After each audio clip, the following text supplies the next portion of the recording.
जोशीमठ में त्रिमुड़ा मेले का हुआ समापन। बद्रीनाथ की यात्रा निर्विघ्न संपन्न कराए जाने के लिए यह मेला आयोजित किया जाता है। कच्चे चावल, गुड़ और कई गगरी दूध पी जाते हैं। त्रिमुंडिया वीर जोशीमठ के रक्षक भी माने जाते हैं। त्रिमुंडिया वीर, तो बड़ी खबर आपको बता रहे हैं, जहां पर त्रिमुंडिया वीर मेले का आज समापन हो गया है और बद्रीनाथ की यात्रा निर्विघ्न संपन्न कराने के लिए इसका आयोजन किया जाता है। और कच्चे चावल, गुड़ और कई गगरी दूध पी जाते हैं त्रिमुंडिया वीर। जोशीमठ के रक्षक भी माने जाते हैं त्रिमुंडिया वीर। तो ये बड़ी खबर आपको बता रहे हैं, जहां पर मेले का समापन सकुशल हो गया है। ऐसे में बड़ी संख्या में लोग पहुंचते हैं यहाँ पर दूर दराज से, और जोशीमठ का ऐतिहासिक मेला भी ये माना जाता है। त्रिमुंडिया वीर रक्षक माने जाते हैं जोशीमठ के, और कच्चे चावल, गुड़ और कई गगरी दूध पी जाते हैं त्रिमुंडिया वीर। इसका अपना एक अलग इतिहास रहा है।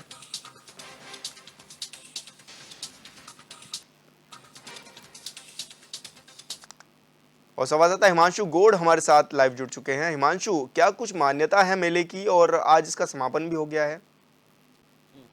आप देखिए, त्रिमुंडा मेला जो है जोशीमठ क्षेत्र के नरसिंह मंदिर के प्रांगण में लगता है और ऐसी मान्यता है कि जो बद्रीनाथ यात्रा शुरू होती है तो उसके एक हफ्ते पहले का जो शनिवार पड़ता है उस दिन इस मेले का आयोजन होता है। और क्योंकि बद्रीनाथ यात्रा निर्विघ्न संपन्न होती है और ऐसी मान्यता है कि जब त्रिमुंडा मेले का आयोजन होता है तब से ही बद्रीनाथ के कपाट खुलने की जो प्रक्रियाएं हैं, जो विधिवत पूजा अर्चना बद्रीनाथ धाम के कपाट खुलने से पूर्ववत होती हैं, उनका आज से शुभारंभ हो जाता है। और ऐसे में जो बद्रीनाथ आने वाले जो यात्री हैं वो उनको किसी प्रकार के दुख या उनके साथ किसी भी प्रकार की अनहोनी ना हो, उसके लिए भी ये मेले का आयोजन किया जाता है। और यात्रा बिल्कुल जो निर्विघ्न संपन्न हो उसके लिए विशेषकर इस मेले का आयोजन किया जाता है। जोशीमठ के नरसिंह प्रांगण में इस मेले का आयोजन किया जाता है। यहाँ पर जो है कच्चे चावल हुए, दूध हुए, गुड़ हुए और घी और कई गगरी दूध का जो है भोग लगाया जाता है। और जो पशुआ त्रिमुंडा वीर होते हैं वो इसको ग्रहण करते हैं और यात्री जब यात्रा की सकुशल समापन का जो है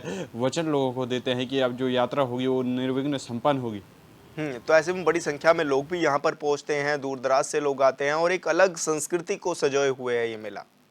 जी बिल्कुल विशाल, देखिए क्योंकि दूर दराज से लोगों के एक आराध्य आस्था का केंद्र जोशीमठ नरसिंह मंदिर रहा है। जोशीमठ क्षेत्र के साथ ही बाहर से आने वाले पर्यटक जो है, क्योंकि बद्रीनाथ यात्रा अब शुरू होने वाली है और ऐसे में जो पर्यटक इस मेले को देखने के लिए खासकर आते हैं, मानता जो है कि एक वीर के राक्षस जो था उसका देव योनि में परिवर्तन का ये मेला है। और जो है रक्षक त्रिमुंडा वीर जो है वो जोशीमठ के रक्षक है और लोग आशीर्वाद लेने के लिए दूर दूर से उत्तराखंड के साथ ही बाहर देश विदेश से जो है लोग इस मेले को देखने के लिए पहुंचते हैं। क्योंकि यात्रा के आशीर्वचन खासकर रावल पुजारी जो है बद्रीनाथ धाम के पुजारी हुए, पंडा पुरोहित हुए, वो इसमें विशेषकर अपनी पूजा अर्चना करते हैं। क्योंकि यात्रा जब निर्विघ्न संपन्न होती है तो धाम की सकुशल मनौती के लिए यात्रा की इस मेले का आयोजन किया जाता है। ऐसे मानता है कि जो त्रिमुंडा वीर था वो पहले एक राक्षस था और जो नरभक्षी राक्षस अर्थात जो है प्रत्येक दिन एक मानव को वो खाता था। और उसके बाद एक मान्यता की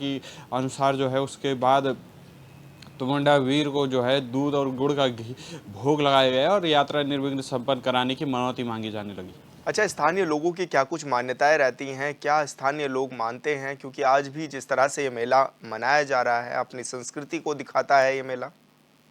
बिल्कुल विशाल, देखिए ये मेला जो है इसके लोग जो कथाएं हैं उसके अनुसार जो त्रिमुंडा वीर था वो पहले एक राक्षस हुआ करता था और वो प्रत्येक दिन एक गांव के किसी न किसी एक मनुष्य की जो है बलि लगाता था और उसका मांस खाता था। बाद में जब लोगों की आराधना पर माँ दुर्गा अवतरित हुई और दुर्गा ने इस राक्षस को देव योनि प्रदान की और तब से ही एक मान्यता है कि ये वीर जो त्रिमुंडा है ये जोशीमठ का रक्षक माना जाएगा। और साल में जो बद्रीनाथ धाम के कपाट खुलने होने से पूर्व 1 हफ्ते पूर्व जो शनिवार पड़ेगा उस दिन इसकी पूजा होगी और इसको मांस के बदले गुड़ और कच्चे चावलों का भोग लगाया जाएगा। और आज भी ये परंपराएं चलती आ रही हैं। जो तिमुंडिया वीर है वो ना जाने कितने किलो कच्चे चावल को खा जाते हैं, गुड़ खा जाते हैं और कई गगरी 5-6 गगरी जो है करीबन दूध पी जाते हैं। और ऐसे में एक आस्था का केंद्र जरूर, क्योंकि एक आश्चर्यजनक विषय है कि एक आदमी कैसे इतनी कच्ची चीज़ें खा लेता है और उसके बाद भी वो बिल्कुल स्वस्थ रहता है। तो कहीं ना कहीं एक विज्ञान और आस्था का जो है समागम इस मेले में देखने को मिलता है। बिल्कुल हिमांशु, बहुत बहुत शुक्रिया आपका तमाम जानकारी साझा करने के लिए।